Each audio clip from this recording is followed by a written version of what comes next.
Inilah Pasundan News. Di jalanan Jakarta lagi ada operasi besar-besaran buat memberantas yang namanya premanisme. Tapi apa sih artinya ini buat kita sebagai warga? Dan beneran gak sih tindakan ini bikin kota kita jadi lebih aman? Yuk kita bedah bareng-bareng angkanya. Oke, kita mulai langsung dari data kepolisian ya. Baru-baru ini, mereka ngumumin udah nangani 250 kasus yang masuk kategori premanisme. Angka ini jadi semacam titik awal dari klaim keberhasilan mereka. Nah, dari 250 kasus tadi, muncul angka selanjutnya. 348 orang ditetapkan jadi tersangka. Ini bukan sekedar statistik loh. Ini gambaran skala operasi yang ternyata menyentuh ratusan orang di seluruh penjuru Jakarta. Jadi, di balik angka-angka yang cukup besar tadi, apa sih sebenarnya lagi diberantas? Mari kita coba lihat lebih dalam apa itu premanisme dan siapa aja yang jadi target operasi ini. Premanisme itu istilah yang luas banget. Coba deh bayangin, Anda pasti pernah kan ngalamin ada juru parkir nggak resmi yang tiba-tiba muncul atau pungutan liar alias pungli yang bikin resah di pasar atau terminal. Nah, praktek-praktek kayak ginilah yang jadi sasaran utamanya polisi. Terus, tujuannya apa? Menurut polisi, berantas premanisme ini bukan cuma soal ketertiban semata. Katanya, ada dampak yang jauh lebih besar yang mereka klaim udah berhasil mengubah wajah Jakarta. Nah, ini dia klaim utamanya. Keamanan publik itu jadi fondasi ekonomi. Logikanya sederhana sih. Kalau warga merasa aman dan nyaman di ruang publik, ya aktivitas ekonomi kayak dagang dan pariwisata pasti bakal ikut naik. Dan ini bukan cuma interpretasi kita ya. Kombes Iman Minudin sendiri bilang secara gamblang tujuannya menciptakan iklim keamanan yang kondusif yang punya peran langsung ke pertumbuhan ekonomi. Jadi buat mereka hubungannya jelas banget. Tapi polisi ternyata nggak kerja sendirian.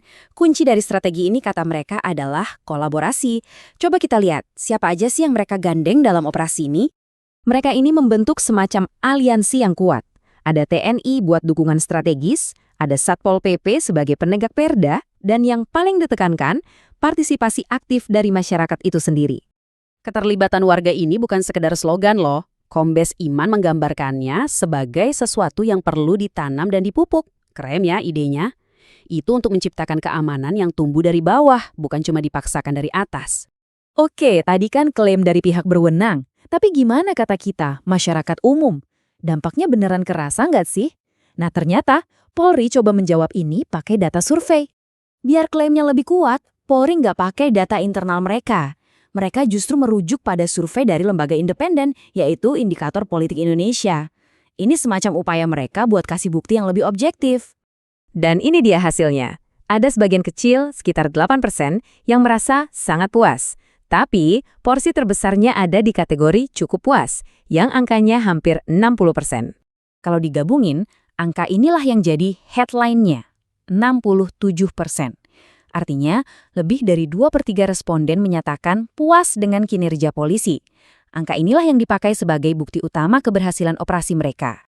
Angka 67% ini kemudian ditegaskan lagi langsung sama Wakapolri, Komjen Dedi Prasetyo. Beliau pakai angka ini sebagai validasi resmi atas kinerja mereka dari sudut pandang publik. Tapi pertanyaannya, apakah ini cuma aksi sesaat yang nanti juga hilang lagi? Polisi mengklaim mereka punya rencana jangka panjang biar keamanan ini bisa terus berlanjut. Mereka menyebutnya pendekatan sistemik. Artinya, perintahnya datang dari paling atas, dari Mabes Polri, terus dieksekusi sampai ke level yang paling dekat dengan kita, yaitu Polsek. Tujuannya bukan cuma menindak, tapi secara aktif mencegah supaya premanisme nggak muncul lagi.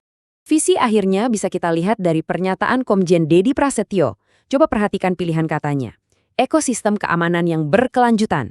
Ini bukan lagi sekedar operasi biasa, tapi sebuah cita-cita untuk menciptakan kondisi di mana keamanan itu bisa tumbuh dan menjaga dirinya sendiri. Nah, ini yang membawa kita ke pertanyaan terakhir. Apakah sebuah operasi yang sifatnya dari atas ke bawah kayak gini benar-benar bisa menciptakan ekosistem keamanan yang hidup dan berkelanjutan?